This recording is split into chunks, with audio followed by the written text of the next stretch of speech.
우리 오늘은 옆에 분에게 이렇게 한번 인사하십시오. 집사님이든 장로님이든 성도님이든 옆에 분을 부르시면서 집사님 장미꽃보다 아름다우십니다. 이렇게 인사하십시오. 아니 한 가지 더 인사를 해야 합니다. 집사님 속에 또 아니면 옆에 성도님 모습 속에 장미꽃 가시조차도 아름다우십니다.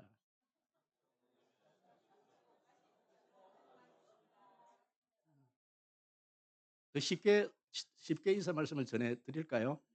못생겨도 아름답습니다. 예, 못생겨도 아름답습니다. 참 이 베드로가 설교를 했습니다.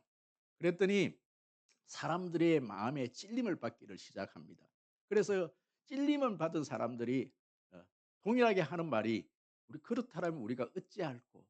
우리가 어찌하면 되겠느냐?" 이렇게 이야기했을 때 베드로가 "회개하라. 그리고 제사함을 받으라." 회개와 제사함을 선포를 했습니다. 그랬더니 사람들이 회개하는 역사가 일어나는 거예요. 죄사함의 역사가 일어납니다. 그 숫자가 3천이나 되었습니다. 그리고 난 다음에 사도행전 3 장으로 넘어와서 베드로와 요한이 성전에 기도를 하러 올라갔습니다. 거기에 나면서부터 안전뱅이가 구걸을 하는 겁니다. 한 푼 달라고, 한 푼 달라고. 이것을 보면서 이 베드로와 요한이 "나에게는 은과 금은 없지만 곧 나사렛 예수의 이름으로 명하노니 일어나 걸으라." 이렇게 명했습니다. 그랬더니 이 안전뱅이가 헐떡 일어서는 역사가 일어난 겁니다. 할렐루야. 그때부터 이제 이 사내들인 공회와 로마에 있는 이 군병들과 모든 어떤 예수를 죽였던 그 무리들이 이제 이 베드로와 요한을 비롯해서 초대교회를 핍박하기 시작합니다. 그러면 사도행전 우리가 읽지는 않았지만 사도행전 4장 18 절을 우리 한번 다 같이 한번 읽어 볼까요? 앞에 있습니다. 다 같이 시작. "그들을 불러 경고하여 도무지 예수의 이름으로 말하지도 말고 가르치지도 말라 하니." 여러분, 베드로와 요한은 하나님의 일을 했고 착한 일을 했습니다. 9 절에 보니까 여러분 9 절에 보니까 "만일 병자에게 행한 착한 일에 대하여 이 사람이 어떻게 구원을 받았느냐고 오늘 우리에게 질문한다면." 이 착한 일에 대해서 베드로가 했던 일은 참 착한 일이다. 선한 일이다. 그리고 하나님의 일이다. 그렇게 이야기를 하지요. 착한 일을 했습니다. 그럼 베드로가 무슨 잘못을 했습니까? 요한이가 무슨 잘못을 했습니까? 그런데 이 사람들은 이 베드로와 요한을 옥에 가두기까지 하고 그때부터 교회의 핍박이 시작이 되었다는 것이죠. 세상 사람들은 이 세상은 언제나 나쁜 일을 해야 핍박을 받고 고난을 받는다 이렇게 생각을 합니다. 그렇지만요. 착한 일을 해도 고난을 받을 수 있습니다. 왜 그렇습니까? 이 세상은 하나님의 일을 하는 사람들과 선한 일을 하는 사람들을 가만히 두지 않는 이유가 무엇일까요? 이것은 이것은 세상이 악하기 때문에 그렇습니다. 세상과 세상 사람들이 악하기 때문에 이 하나님의 일을 하는 사람, 착한 일을 하는 사람들이 고난을 받지 그 사람들이 문제가 있는 것이 결코 아니라는 말씀이죠. 여러분 예수님이 무슨 잘못을 했습니까? 예수님은 죄가 없으십니다. 그럼에도 불구하고 이 예수님을 향해서 사람들은 돌을 던지고 십자가에 못 박아 죽였습니다. 예수님이 무슨 잘못을 해서 나쁜 짓을 해서 그런 어떤 고난을 받았습니까? 결코 그렇지 않습니다. 이 세상이 악하고 이 세상 사람들이 악하기 때문에 예수님이 고난을 받으신 것입니다. 이 세상 사람들은 참 교회를 향해서 많은 비난들을 하고 교회를 핍박합니다. 무슨 문제가 생기면 항상 목사를 향해서 욕을 합니다. 우리 장로님들을 향해서 욕을 합니다. 제가 이 세상을 향해서 뭘 했습니까? 우리 장로님이 이 세상을 향해서 뭘 했습니까? 정말 이 교회는 이 세상을 향해서 선한 일을 했고 생명을 주기 위해서 복음을 나누었고 정말 이 교회는 크게 나쁜 짓을 한 일이 없어요. 뭐 교회가 여러 가지 지탄받는 일들이 있지만 대부분의 교회들은 그렇게 고난받을 일, 그렇게 핍박받을 일, 그렇게 나쁘지를 않습니다. 그럼에도 불구하고 이 세상은 교회를 향해서 핍박을 하고 욕을 하고 온갖 협박을 가합니다. 그것은 교회가 뭔가 큰 잘못을 해서 그런 것이 아니라, 교회 지도자가 큰 무슨 잘못을 해서 그런 것이 아니라, 이 세상이 악하고 이 세상이 악한 무리들에 의해서 지배를 당하고 있기 때문에 그러합니다. 지금 이 초대교회의 이 교회는 참 이 어떤 안전병이 하나를 일으킨 이 사건, 베드로가 설교를 했더니 3천 명이 돌아오고 5천 명이 돌아오니까 그때부터 이 세상은 이 베드로와 요한을 주목했고 이 초대교회를 주목을 했던 것이죠. 그때부터 계속해서 예수를 죽였던 그 무리들이 또 이들을 죽이기 위한 모함을 하기 시작을 합니다. 이 사도행전을 바라보면 우리가 첫째 시간에 교회가 무엇인가, 교회가 어떻게 만들어졌는가, 그리고 이 베드로가 설교를 했더니 그게 회개의 역사가 일어나고 제3의 역사가 일어나서 그 교회가 막 성장하는, 교회가 이제 일어나는 그 일들 가운데서 이 교회가 큰 어려움이, 이제 그때부터 이 교회를 향한 어떤 핍박이 시작이 되었다는 것이죠. 그리고 이것은, 여러분, 교회라는 것은 건물이 아니라 예수 그리스도를 주로 고백하는 저와 여러분들이 교회입니다. 교회는 예수님 당시에도 이 교회에 많은 그런 핍박자들이 있었지만 오늘날도 여전히 교회는 핍박을 당하고 고난을 당합니다. 그럼 이것은 교회 공동체만 그러한 것이 아니라 저와 여러분 한 사람 한 사람이 그런 고난을 받기도 한다는 말씀이죠. 그럼 교회가 고난을 받을 때, 오늘 이 본문을 통해서 교회가 고난이 있을 때 이 오늘 이 초대교회의 이 교회는 무엇을 했는가? 어떤 일을 했는가? 저는 오늘 세 가지로 오늘 이 말씀을 좀 나누려고 합니다. 첫 번째로, 교회가 고난을 받을 때 첫 번째로 초대교회는 한 마음으로 기도했습니다. 우리 24절 큰 소리를 한번 읽어볼까요? 다 같이 시작. 그들이 듣고 한 마음으로 하나님께 소리 높여 이르되, 대주제여 천지와 바다와 그 가운데 만물을 지으신 이시여. 아멘, 아멘. 오늘 사도들의 동료들은 무릎을 꿇고 한 마음으로 기도하기 시작했습니다. 24절에 보니까 23절에서 그들이 노임에, 사도들이 노임에 그 동료들에게 가서 제사장들과 장로들의 한 말을 그들에게 다 알리니, 이제 그때부터 고난이 시작될 것이다, 핍박이 시작될 것이라는 것을 장로들이 했던 말을 그대로 이야기를 했다는 거예요. 이제부터 우리 큰 고난이 있을 것입니다. 교회가 큰 어려움을 당할 것입니다. 이렇게 이야기를 했다라는 거예요. 이 말을 듣고 그의 동료들은, 초대교회 성도들은 한 마음으로 모여서 기도하기를 시작합니다. 대부분의 사람들은 고난이 시작되어지면은 그 고난에 대해서 원인을 묻기 시작합니다. 왜 이 고난이 나에게만 찾아왔습니까? 하나님의 자녀가 고난을 당하는데 하나님은 지금 뭘 하고 계십니까? 하나님은 손이 없으십니까? 발이 없으십니까? 왜 그냥 내버려 두십니까? 우리는 그때부터 하나님에 대해서, 그 원인에 대해서 원인을 찾는 질문을 하게 됩니다. 왜 하필이면 나만 그렇습니까? 왜 나만 이런 고난을 받아야 합니까? 왜 우리 교회만 이런 고난을 받아야 합니까? 이런 질문입니다. 이스라엘 백성들이 출애굽하고 나서 앞에 홍해 바다가, 그렇게 홍해가 놓여 있었고 뒤에 애국 군대가 따라올 때 그들이 제일 먼저 했던 것이 무엇이냐면은 모세를 향한 원망이었고 하나님을 향한 원망이었습니다. 사람이 고난을 당하게 되면 언제나 우리는 그 원인을 찾게 되어 있습니다. 그리고 하나님을 원망하게 되어 있습니다. 대부분의 사람들이 그렇습니다. 그런데 오늘 이 초대교회 성도들은 고난이 시작되었음에도 불구하고 앞으로 더 고난이 찾아온다는 이 말 앞에서도 그들은요, 이쯤 되었으면 베드로 요한 좀 잠잠하면 좋지 않을까? 바람이 불 때는 이렇게 갈대가 너무 꼿꼿이 서 있으면은 부러지니까 한 번쯤 이렇게 숙였다가 가는 것도 좋지 않을까? 아마 이렇게 베드로 요한을 예, 근- 베드로 요한에게 근거의 말을 했을지도 모르겠습니다. 그런데 그 말을 들은 이 초대교회 성도는 그렇지 않았다는 거예요. 한 곳에 모여서 그들은 소리를 높여 하나님께 기도하기 시작을 했다는 거예요. 여러분, 우리는 어떤 고난이 찾아왔을 때 자꾸만 왜 나 때문인가? 여러분, 이렇게 물어서는 안 됩니다. 왜 그런 거야 하니, 우리가 만약에 그런 질문, 하나님을 그렇게 원망한다면 우리가 뭔가가 잘 되었을 때도 우리는 하나님께 그 질문을 해야 합니다. 예를 들어서 이런 것이죠. 어떤 가정에서 아들이 재수를 해서 서울대에 합격을 했습니다. 그런데 그 어머니가 왜 하나님 우리 아들만 이렇게 축복을 주십니까? 왜 다른 아이들은 그렇게 서울대에 떨어뜨리십니까? 삼수까지 했는데 그 아들은 왜 떨어뜨리십니까? 하나님은 불공평한 하나님이십니다. 여러분 이런 질문 하나요? 어떤 경쟁 회사 두 회사가 있었습니다. 하나님께서 한 회사에게 큰 축복을 주셨습니다. 많은 매출을 올리게 그렇게 해 주셨습니다. 그렇게 하나님의 축복을 받은 그 회사의 대표가 "하나님, 하나님 왜 우리 회사만 이렇게 축복하시고 옆에 있는 이 경쟁 회사를 왜 이렇게 망하게 하십니까? 하나님은 불공평하신 하나님입니까?" 여러분 이렇게 따지십니까?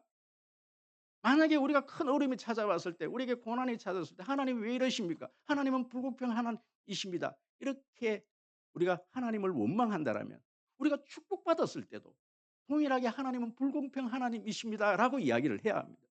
그런데 우리는요. 큰 축복이 있을 때는 절대 그런 말을 하지 않지 않습니까? 잘 되면 그렇게 말하지 않 하지 않지 않습니까? 우리가 이제는 고난이 있을 때 아픔이 찾아오면 늘 우리는 '하나님 왜 이러십니까?' 이런 질문을 한다는 것이죠. 그런데 오늘 이 본문의 이 성도들은 초대교회 성도들은 큰 어려움이 찾아왔음에도 불구하고 하나님을 원망하지 않습니다. 그 상황을 그들은 두려워하지 않습니다. 그들은 모여서 기도하기 시작을 합니다. 여러분 그렇습니다. 우리 인생을 이렇게 한번 되돌이켜 보면은 여러분은 언제 여러분들이 가장 간절한 기도를 하나님께 올리게 되시던가요? 인생에 있어서 큰 어려움이 찾아왔을 때. 우리가 언제 목숨을 걸고 그렇게 금식을 하고 여러분 금식을 한다는 것은 지금 내가 이렇게 목숨을 건다 이런 의미가 있지 않습니까? 여러분 금식을 한다는 것은 내가 내 목숨을 하나님께 겁니다. 그것이 금식 기도이거든요. 여러분 금식 기도를 한다는 것은 내가 목숨을 걸어 놓고 기도를 언제 한번 해 보셨습니까? 아직 여러분 그렇게 목숨을 걸 만큼 그런 기도를 하지 않는다면 우리에게 그만큼 우리의 인생 가운데 목숨을 걸 만큼의 고난이 없다라는 증거입니다. 제가 수요일 날 이 이 이야기를 한번 해 드렸습니다. 그런데 이 이야기가 참 제게는 참 마음에 와 닿았기 때문에 우리 전체 성도님들하고 좀 나누고 싶어서 또 이 이야기를 다시 합니다. 서울에 가면 서현교회라는 교회가 있습니다. 이 서현교회를 담임하셨던 목사님은 김경원 목사님이십니다. 몇천 명이 되는 큰 교회 목사님이신데요. 이 목사님께서 종신대학원에서 헌법을 가르치셨고 제가 이 목사님을 너무 좋아해 갖고 제가 헌법은 100점 받았습니다. 음 교수님이 좋으면요 성적도 잘 나옵니다. 그런데 참 평소 때 참 이 이 교수님을 참 좋아했고 이 목사님을 좋아했는데 얼마 전에 이 목사님의 쓴 목회 칼럼 한 가지 하나를 읽었습니다. 이분은 지금 은퇴를 하셨습니다. 이 목사님이 서인교회를 담임하면서 참 교회에 큰 어려움이 두 번 있었다고 그렇게 이야기를 합니다. 첫 번째 어려움이 뭔가 하니 교회가 이렇게 한참 상가 건물에서 막 부흥을 할 그때에 이 교회가 불이 나 버린 거예요. 불이 홀라당 다 타버렸습니다. 그 원인도 못 찾았습니다. 그랬더니 성도들 마음이 하나하나 갈라지기 시작합니다. 그리고 세상 사람들로부터 "아 저 교회는 저주받은 교회야." 이런 손가락질이 예 이렇게 오기 시작을 합니다. 그때 이 목사님과 성도들이 함께 모여서 기도를 했습니다. 그때 하나님께서 이 목사님에게 주신 마음이 교만 때문이다. 그런 마음을 주시더래요. 어쨌든 그들이 모여서 기도할 때 하나님께서 기적을 보여주셨습니다. 성도들의 마음을 하나하나 이렇게 하나로 모아주시더니 "아 우리가 이제 교회를 새롭게 건축하자. 교회가 불타고 없으니까 우리가 이 교회를 건축하자." 성도가 똘똘 뭉쳐서 하나가 되어서 교회를 건축을 했다고 합니다. 그랬더니 이 교회에 또 새로운 부흥의 역사가 일어나는 겁니다. 교회가 일어나는데 이 목사님 목회에 두 번째 어려움이 찾아왔어요. 그 두 번째 어려움이 뭔가 하니 재정을 맡고 있는 어느 집사님이 교회 재정을 모두 가지고 도망을 가버린 거예요. 그랬더니 얼마나 교회가 시험이 들까요? 세상 사람들도 이 교회를 향해서 '아 저 교회는 참 문제가 많은 교회야.' 그렇게 손가락질을 합니다. 그때 다시 이 당회와 이 온 성도들이 함께 모여서 한 마음으로 기도하기 시작했습니다. 그때도 여전히 하나님께서 그 목사님 마음속에서 "너 많이 교만했지." 이런 마음을 주시더라는 거예요. 그랬더니 또 하나님께서 한 번의 기적을 보여주셨습니다. 당의 모든 장로님들이 모여서 이 재정을 우리 당회원들이 메꾸겠습니다. 이때까지는 참 많은 성도들이 당회를 향해서 장로님들을 향해서 존경하는 마음도 없었고 늘 당회를 향해서 비난하는 일들을 했는데 이 큰 일을 당하고 난 다음에 장로님들이 교회를 향해서 책임지는 그 모습들을 보면서 그때부터 이 교회가 당회의 근위가 세워지면서 교회가 든든히 세워져 가더라는 이 목사님의 칼럼을 제가 읽으면서 얼마 전에 이 칼럼을 읽으면서 그렇구나. 우리가 개인적으로 또 이 교회가 또 가정적으로 큰 어려움을 당할 때 고난을 당할 때 욕을 얻어먹을 때 핍박을 당할 때 그것은 하나님께서 우리에게 기도하라는 사인이구나. 여러분 그렇습니다. 아직도 절박하지 않고 아직까지 다급하지 않다면 여러분 다급하게 기도의 자리로 나오는 그런 마음이 있지 않다면 우리 속에서 아직 지금 고난이 없다는 증거입니다. 그래서 세 종류의 기도가 있다고 합니다. 고난 가운데 기도하는 것 지극히 정상적입니다. 고난 가운데도 기도하지 않는 것은 지극히 비정상입니다. 그런데 고난이 없어도 기도한다는 것은 최고의 기도입니다. 고난이 없는데도 기도한다는 것은 이것이 최고의 기도이죠. 누구나 고난이 없는데도 기도하기가 쉽지 않습니다. 그렇기 때문에 적어도 고난이 찾아올 때는 우리는 교회가 기도할 때이고 여러분 개인이 기도할 때입니다. 가끔 고난 가운데 기도하면 하나님께 좀 미안한 마음이 들기도 합니다.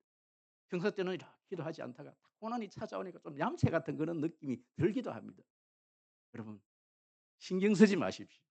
고난이 찾아오면 당연히 기도의 자리에 오는 것이 여러분 당연한 일입니다. 그럼 고난이 찾아오기 전에 먼저 기도하는 것은 대단히 대단히 훌륭한 일입니다.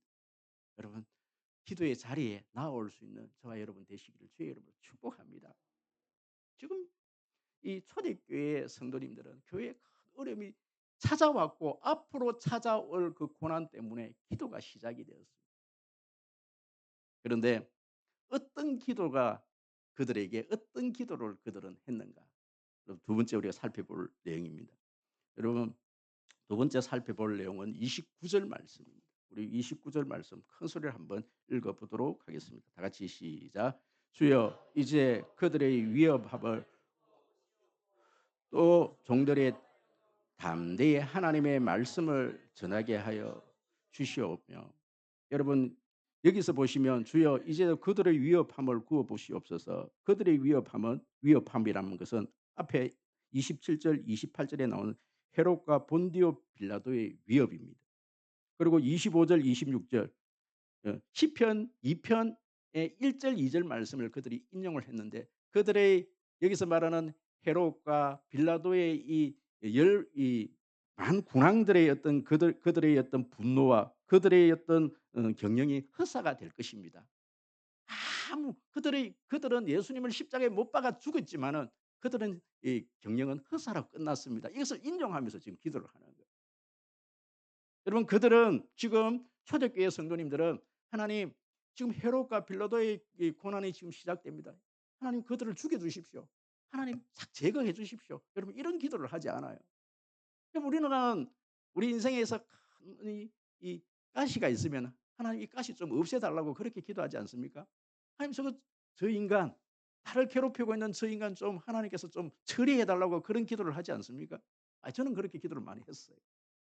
보기 싫은 저 인간 하나님 싹 좀 제거해달라고.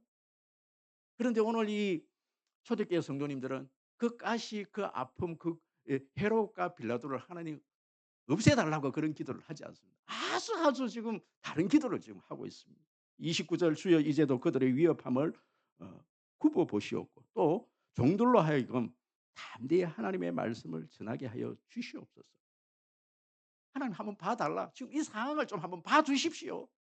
지금 우리가 당하고 있는 이 고난을 한번 봐주십시오. 그리고 수요일 날 시편 79편 말씀을 그렇게 우리가 말씀을 들었는데 그때도 마찬가지입니다. 이 아삽이 시를 썼는데 바벨론에 의해서 완전히 나라가 포위가 되었고 이 예루살렘이 완전히 짓밟혀 버렸습니다. 성전은 불을 탔습니다. 사람들은 죽어가는데 그 시체를 거둘 사람도 없습니다. 그런데 아삽이 어떤 기도를 하느냐면 하나님 지금 우리 형편을 좀 봐달라고. 지금 우리 형편이 이렇습니다. 우리의 몸 상태가, 우리의 마음의 상태가 하나님 느들느들하게 되었습니다. 하나님 한번 봐 주십시오. 그러면서 하나님 살펴달라고 그렇게 기도를 하면서 하는 기도가 뭐냐면, 하나님 사명의 눈을 뜨게 하여 주시옵소서. 우리 사명 감당하는 교회 되게 해달라고 그렇게 기도를 합니다. 그러면 고난이 찾아왔을 때, 우리 인생에 고난이 찾아왔을 때는요, 우리가 뭘 해야 되는가? 내가 이 세상에 무엇 때문에 존재하는가? 여러분 오늘 이 본문에 보시면요, 그 당시에 참 이 기독교를 핍박했던 무리들은, 그 세력들은 두 세력이 있었습니다. 오늘 본문에도 나와 있지만 헤롯과 본디오 빌라도입니다. 신약 성경에서 헤롯이라는 이름은 여럿이 등장합니다. 헤롯 대왕, 헤롯 안티바서, 헤롯 빌립, 헤롯 아그리빠, 많은 헤롯이 등장하는데 오늘 이 본문에서는 두 번째 헤롯 안티바스, 바로 이 헤롯을 이야기합니다. 이는 로마의 아우구스투스 황제가 갈릴리와 베레아 왕으로 그렇게 임명을 했습니다. 참 이 헤롯 안티파스는요, 교회에 정말 나쁜 짓을 참 많이 했습니다.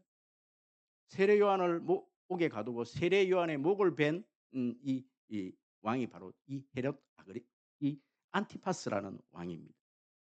예수님이 사형 선고를 받기 전에 빌라도와 함께 예수를 신문을 하기로 했는데, 누가복음 13장 31절에 보면 이 예수님이 그 헤롯은 여우다, 여우 같은 짓을 하는 여우다, 이렇게 표현을 했어요.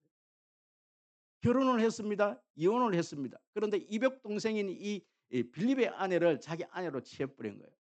그래 이 요한이 왕 그거 잘못되었다고 그렇게 얘기하니까 이 요한의 목을 그냥 베버린 왕이 바로 이 왕입니다. 그렇기 때문에 굉장히 악한 일을 많이 했죠. 핍박이 시작이 된 거예요. 그런데 여러분, 빌라도 총독이라는 사람은 어떤 사람이냐? 빌라도는 유대와 사마리아와 이두메 지역을 통치한 이 로마에서 파송된 총독인데요. 다섯 번째 총독이 바로 빌라도입니다. 참 이 빌라도는 참 비겁한 사람입니다. 사실은 예수님을 이렇게 십자가에 못 박으라 이렇게 사형 언도를 내렸던 사람이 이 빌라도이죠. 여러분 사도신경에 그렇게, 지금도 우리는 이 빌라도 이름을 이렇게 들먹이면서 예수님을 십자가에 못 박은 사람이 빌라도다 이렇게 이야기를 합니다. 사실 이 정치적으로 헤롯과 빌라도는 절대 함께하는, 평소 때는 그렇게 으르렁대면서 싸우는 사람이, 정치적으로 권력으로 싸웠던 사람이 총독과 바로 이 헤롯입니다. 그런데 예수를 죽일 때는 완전히 하나가 돼버린 거예요. 이런 악의 무리는 이렇습니다. 평소 때는 절대 같이 할 수 없는 사람, 서로 자기의 이권을 위해서 다투기도 하고 죽이기도 하는 사람들이 교회 핍박하는 일에 대해서는 하나가 되어서 교회를 향해서 욕을 하기 시작합니다. 여러분 한번 보십시오. 이 세상을 한번 보십시오. 그럼 교회가 어려움을 당할 때, 또 우리 인생에 있어서 우리가 큰 어려움을 당할 때 한 가지 묵상해야 될 내용이 있습니다. 그것은 이 세상에 교회가 있어야 할 존재 이유가 무엇인가라는 질문을 해야 됩니다. 이것은 다르게 말씀을 드리면, 우리가 고난을 받을 때 내가 이 세상에 왜 살아야 되지? 나는 이 세상에 존재하는 이유가 무엇인지 반드시 이 질문을 해보아야 합니다. 뿐만 아니라 예수님은 왜 십자가에 못 박혀 죽으셨을까? 예수님은 왜 고난을 받으셨을까? 예수님을 묵상을 해야 됩니다. 그리고 대대의 성경에 등장하는 어떤 순교자들을 우리는 묵상을 해야 됩니다. 그들은 왜 초계같이 목숨을 버려가면서 그렇게 인생을 살았을까? 고난 앞에서 반드시 우리는 이 질문을 해야 합니다. 전 세계적으로 참 이 코로나라는 이런 큰 고난이 우리에게 있었습니다. 교회가 세상으로부터 코로나 이후에 많은 비난과 욕을 얻어먹었습니다. 마치 코로나라는 이 전염병 때문에 교회가 교회의 잘못으로 더 확산된 것처럼 세상은 교회를 향해서 비난을 하기 시작했습니다. 물론 이단 집단에 의해서 그런 어떤 빌미를 제공한 것도 있습니다. 일부 교회에서 그런 일들의 빌미를 제공한 것도 있습니다. 하지만 대부분의 교회들은 그렇지 않았습니다. 그럼에도 불구하고 우리는 코로나 이후에 많은 이 세상 사람들은 교회를 향해서 비난을 하기 시작했습니다. 마치 교회가 하는 모든 일들에 대해서는 정말 이 세상의 악인 것 같고, 우리가 막 이 세상을 향해서 참 나쁜 짓을 하는 것 같고 주눅이 들기 시작했습니다. 교회가 많이 침체되어지기도 했고, 우리의 마음속에 많은 것들에 지금 이 위축감이 생겨버렸다라는 것이죠. 여러분 그렇지 않습니까? 저는 그랬어요. 저는 코로나 이후에 또 우리 교회에 여러 가지 어떤 힘듦을 겪으면서 참 내 마음이 많이 무너져 있고 내 마음이 많이 위축돼 있고 세상을 향해서도 그렇게 위축돼 있고 또 성도들을 향해서도 내 마음이 많이 움츠러져 있더라고요. 이 고난을 통해서 한 가지 배운 사실이 한 가지가 있습니다. 저는 많은 질문들을 했습니다. 나는 이 세상에 왜 존재하는 것일까? 교회는 이 세상에 왜 존재하는 것일까? 예수님은 왜 십자가에 못 박혀 죽으셨는가? 성경에 많은 믿음의 선조들이 이 선교사님들이 왜 목숨을 버려가면서 그렇게 이 한국 땅에 왔는가? 교회의 존재 목적은 무엇인가? 계속해서 그것을 질문을 했습니다. 지금도 그 질문을 하고 있습니다. 그랬더니 이런 결론이 나오더라고요. 아무리 세상을 비난하고 아무리 세상 사람들이 나를 향해서 비난하고 성도들이 나를 향해서 비난을 해도 나의 존재 목적은 사명 때문이라는 사실이죠. 역사 가운데 헤롯과 빌라도 이후에 이 세상은 많은 고난들이 있었습니다. 예수님 당시에도 속사도 시대에도 헤롯과 이 빌라도는 죽었지만 계속해서 로마 이 네로에 의해서 기독교는 그렇게 고난을 당했습니다. 불을 태워서 죽이고 기름에 튀겨서 죽이고 사자들을 풀어서 그렇게 기독교인들을 죽였습니다. 그런데도요 기독교인들은요 카타콤으로 들어가서 그들의 믿음을 지키고 그들의 믿음이 더더욱 굳건해지는 겁니다. 그들이 네로가 없어지니까 고난이 끝난 줄 알았습니다. 그런데 이 세상은 카톨릭에 의해서 이 기독교가 또 핍박을 받기 시작합니다. 그래서 청교도들이 신앙의 자유를 찾아서 믿음을 지키기 위해서 찾아온 것이 지금 미국이라는 나라입니다. 신앙을 지키기 위해 끊임없이 세상은 우리를 향해서 핍박을 하고 욕을 해도 교회는 핍박을 통해서 교회는 더 굳건하게 세워진다는 사실입니다. 핍박이 있으면 있을수록 여러분 교회는 더욱더 순결하게 된다는 사실이지요. 여러분 고난이 유익이십니까? 고난이 유익입니다. 그렇다고 해서 여러분 그 고난 나에게 좀 주십시오. 이렇게 기도할 필요는 없습니다. 우연히 고난이 찾아올 때 또 교회가 어려움을 당할 때 우리가 꼭 질문을 해보아야 될 질문이 바로 그것이라는 것이죠. 나는 왜 살아가는가? 그러면 거기에 대한 해답을 얻고 나니까요. 세상이 만만해 보입니다. 웃음이 납니다. 이쯤이야. 사람이 목숨을 내놓고 나면 무서울 게 아무것도 없어요. 죽으면 끝나는 거 아니에요? 목숨을 내놓고 나면 아무 무서울 게 없습니다. 여러분 이 세상을 향해서 선포하십시오. 세상아 욕 좀 그만해. 한번 해볼까요? 한번 해볼까요 여러분? 세상 사람들아 욕 좀 그만해. 여러분 한번 해보십시오. 삿대질을 세상을 향해서 저 밖을 향해서 옆에 있는 분은 하지 말고 저 밖을 향해서 세상아 교회를 향해서 욕 좀 그만해. 내가 그렇게 비난받을 일을 한 적은 없어. 우리가 세상을 향해서 그렇게 비난받을 일을 한 적이 없습니다. 세상을 향해서 새벽마다 기도했고 그들을 위해서 복음을 전해서 그들에게 좋은 영향력을 미치기 위해서 고치기 위해서 복음 전해서 살리기 위해서 그렇게 애썼지 교회가 그들에게 잘못한 것은 아무것도 없어요. 왜? 여러분 성도들 가운데서도 이 교회에 대해서 오해를 하시는 분들이 있습니다. 교회가 뭔가를 잘못하고 있다고. 여러분 그렇지 않습니다. 제가 잘못한 거 없습니다. 여러분 잘못한 게 없어요. 그럼에도 이 세상은 우리를 향해서 비난하는 이유가 뭐냐면 세상이 악하기 때문에 그렇습니다. 세상이 아직까지 여전히 악의 무리에 의해서 지배를 받고 있기 때문에 그렇습니다. 여러분 세상을 향해서 여러분 사명이 회복되는 여러분 되시기를 축복합니다. 어떡하든 교회는 교회의 본질이 회복돼야 합니다. 내가 이 세상을 향해서 이 교회를 향해서 나에게 주신 복음 전하는 그 사명 때문에 저와 여러분들이 존재하는 이유이고 목적입니다. 우리가 살아가는 이유입니다. 내가 받은 이 새 생명을 이 세상 사람들에게도 나눠주는 것. 이것이 교회의 본질입니다. 그래서 이 사도들은요.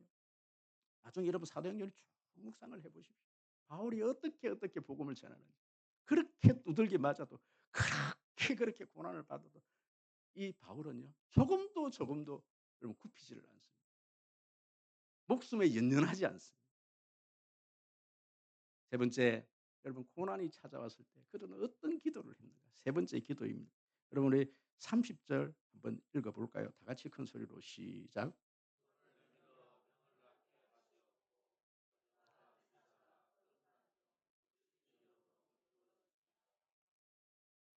아멘, 아멘.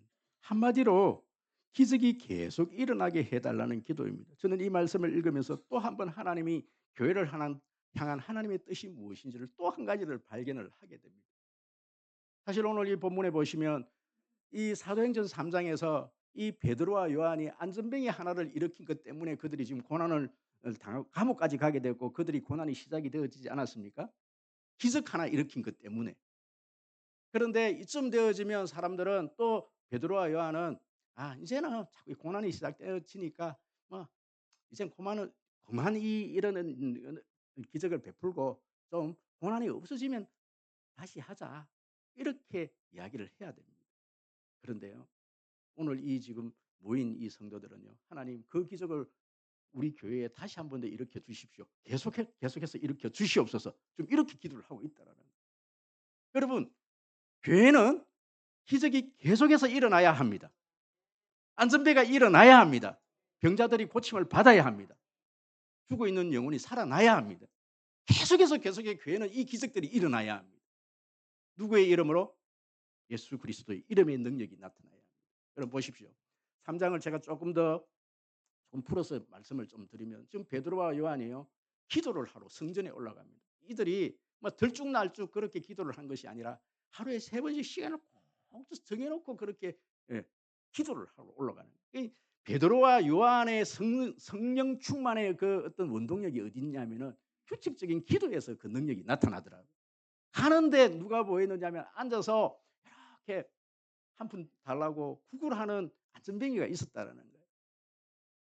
그런데 여러분 6절이 중요합니다. 우리 6절 한번 읽어볼까요? 여기 있습니다. 앞에 있습니다. 다 같이 시작. 베드로가 이르되 은과 금은 내게 없거니와 내게 있는 이것을 내게 주려니 나사렛 예수 그리스도의 이름으로 일어나 걸어라 하고 여러분 한 푼 주십시오.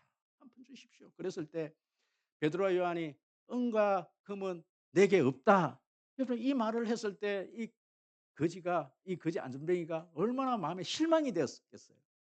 한 푼 달라고 했는데 돈 없다 그렇게 얘기하는데.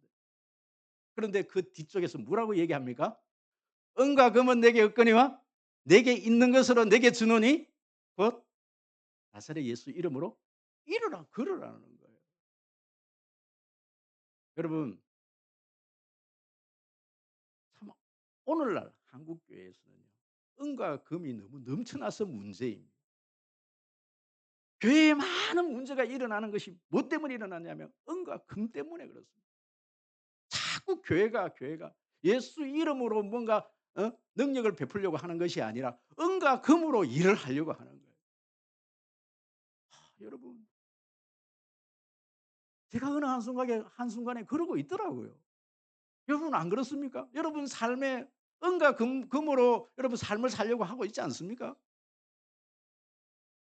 여러분 교회는 은과 금으로 필요하지만 은과 금으로 일하는 곳이 교회가 아닙니다.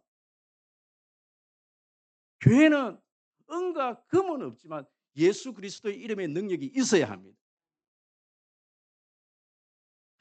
아픈 사람들이 마음이 아픈 사람들이 이곳에 와서 기도를 하는데 눈물이 흐르고 예수 그리스도를 만나서 그 아픈 마음이 다 회복이 되어지고 질병이 암덩어리가 예수 이름으로 명했더니 암덩어리가 녹아내리는 역사가 일어나야 그럼 교회는 그것이어야 되는데 그래서 이 베드로와 요한이 기도를 하는데 하나님 우리가 감옥에 다시 갇혀도 좋습니다. 우리 교회가 이것 때문에 고난이 있어도 좋습니다. 세상 사람들이 욕해도 좋습니다. 우리에게는 은과 금은 없지만 예수 그리스도의 이름으로 기적이 일어나는 교회 되게 하여 주시옵소서. 이것을 위해서 기도를 한 거예요. 여러분 기도의 차원이 다르지 않습니까? 그러면 우리는 자꾸만 뭘 없으면 자꾸 돈 달라고 기도해. 이제 여러분 저 이제 돈 달라고 기도 안 하겠습니다. 돈 달라고 기도하지 마십시오. 예수 그리스도의 이름의 능력을 달라고 기도하십시오. 우리 송림교회가 그 능력을 회복하게 해달라고 기도하십시오. 그런 말씀을 맺으려고 합니다.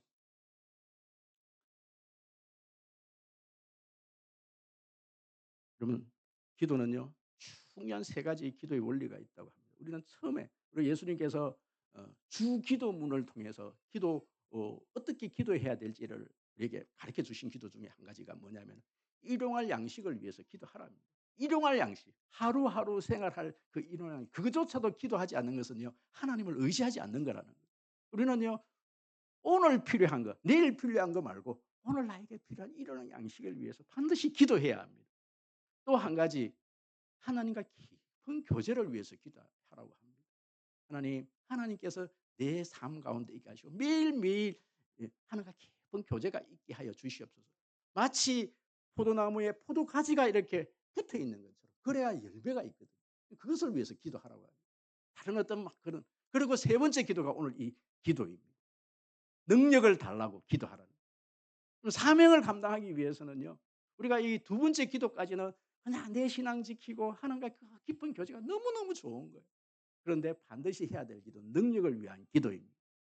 목사로서의 사명을 감당하고 장로로서의 사명을 감당하고 교사로서의 사명을 감당하고 셀 리더로서의 사명을 감당하기 위해서는 반드시 이 능력이 있어야 합니다.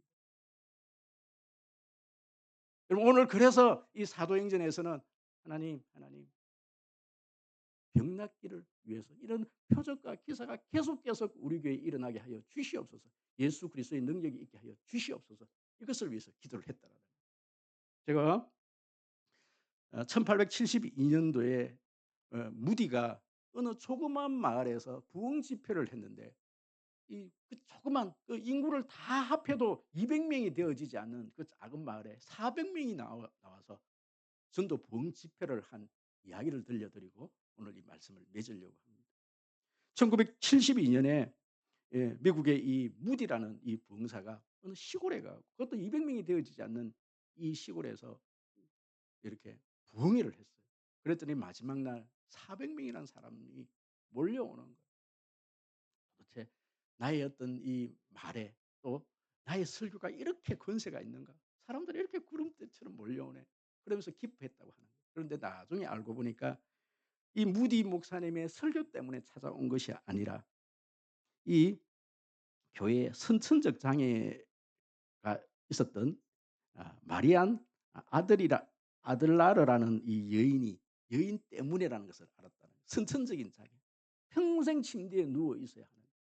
여러분 오늘 우리 송림교회가 여러분 주변에 보시면 이런 작정서 하나 드렸죠.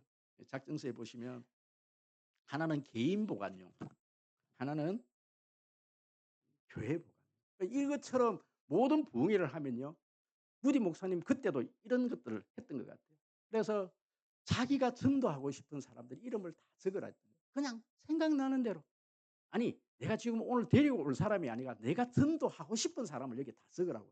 그리고 내어달라고. 그것이 이제 그 명단이 400명이었다라는 400명을 두고 이 선천적 이 장애를 가지고 있는 이 아이가 이 부흥의 기간 하기 전 우리 지금 교회처럼 몇 달 전부터 그는요 같이 그 이름을 한 사람 한 사람 불러가면서 기도를 했다. 그랬더니 당일날 그 초청하는 그 당일날 그 400명이 이 예, 예, 마리안 아들라르라는 이 아이가 기도했던 400명이 다 왔다라는 거예요. 여러분 많이 부담되시죠? 목사님이 행복 나눔 전도 축제 한다 그러고 막 이러고 하니까 여러분 마음속에 여러 가지 부담되시죠? 여러분 이번 행축은요. 여러분 전혀 부담 가질 이유가 없어요. 그냥 교회에서 하는 대로 그냥 그 자리에 있으면 됩니다. 그리고 하자고 하는 대로 하면 하나님께서 어떻게 하시는지 여러분 보시기만 하면 됩니다. 여러분들은 이름만 적어 놨는데 그럼 기도는 누가 해요? 우리 강윤선 집사님이 우리 새벽기도 여기는 오시지 못해도 그래서 저번 주에 제가 참 위로를 받았던 게 뭐냐면은 목사님 제가 그 새벽에 가 갖고 목사님을 위해서 기도를 한다라는 거예요. 교회를 위해서 우리 장로님들을 위해서 기도를 한다는 거예요. 그래서 어떻게 옆에서 우리 권사님, "권사님 저도 좀 위해서 기도해 주세요." 그러니까 "그건 모르겠고." 이러시면서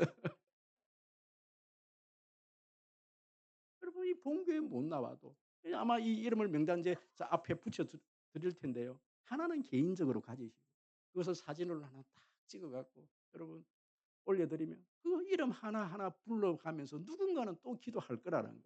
그럼 그렇게 기도 안 하면 이번 행축 때 못 오면 다음 행축 때 오고요.